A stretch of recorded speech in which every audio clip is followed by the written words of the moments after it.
Hi guys, ఈరోజు మెంతిపప్పు చేస్తున్నా. మాకు ఇక్కడ మేము రాయలసీమలో మెంతిపప్పు అని చేసుకుంటాం. ఇది చాలా బాగుంటుందండి, మీరు ట్రై చేయండి.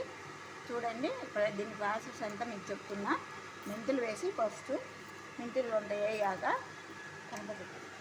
మెంతులు బాగా వేయాక దాంట్లో అవి వేయనియండి దూరగా. దూరగా వేగినాక వేగాలండి, దూరగా ఐరన్ కావాలా, గోల్డెన్ కలర్ కావాలా, తగ్గించు. ఇప్పుడు లేదంటే పచ్చిగా ఉంటే సేదు ఉంటాయండి. బాగా గోల్డెన్ కలర్ రావాలా. ఇప్పుడు ఎర్రగడ్డలు వచ్చినాయి. ఇవి వేసినాక టమోటాలు వేయాలా.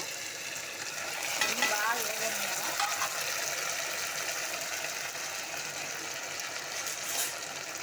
ఇవన్నీ బాగా వేయాలండి.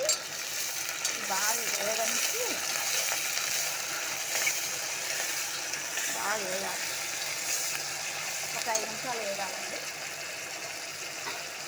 దీంట్లోనే పసుపు వేసుకోవాలి.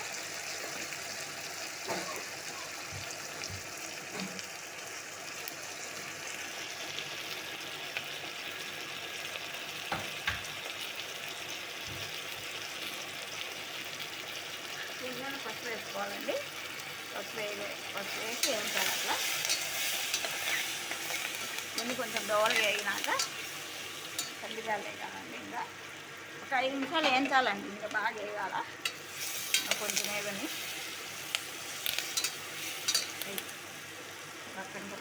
చూసుకోవచ్చు.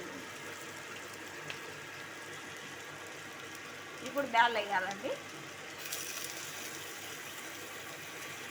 బ్యాళ్ళు వేసి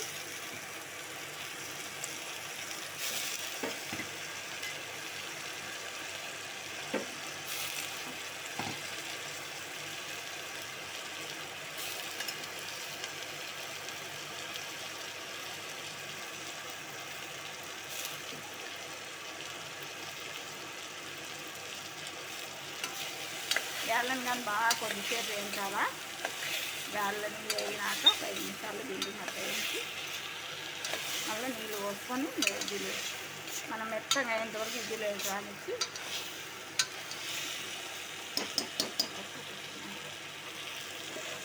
మెత్తైనంతవరకు వేయించి ఇడ్లీలు నీళ్ళు పోయాలా.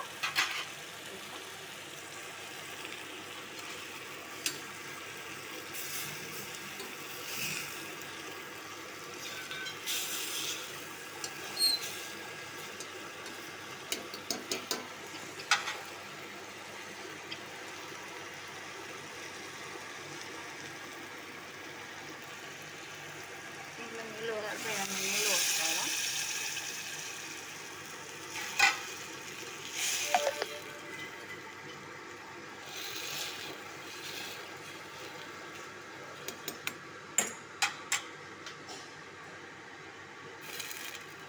నీళ్ళు పోసుకొని బాగా మెత్తగా ఉడికినాక మళ్ళా దీనికి మూత పెట్టి ఒక 8 ఇది తడిపినే కందిబ్యాళ్ళు అండి. ఎర్రమట్టితో తడిపినే కందిబ్యాళ్ళు. ఈ సేలో పండినది వేరే వాళ్ళతో అనుకున్నా.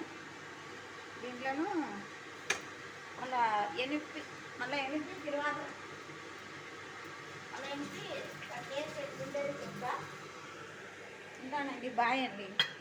మళ్ళీ ఎనిపి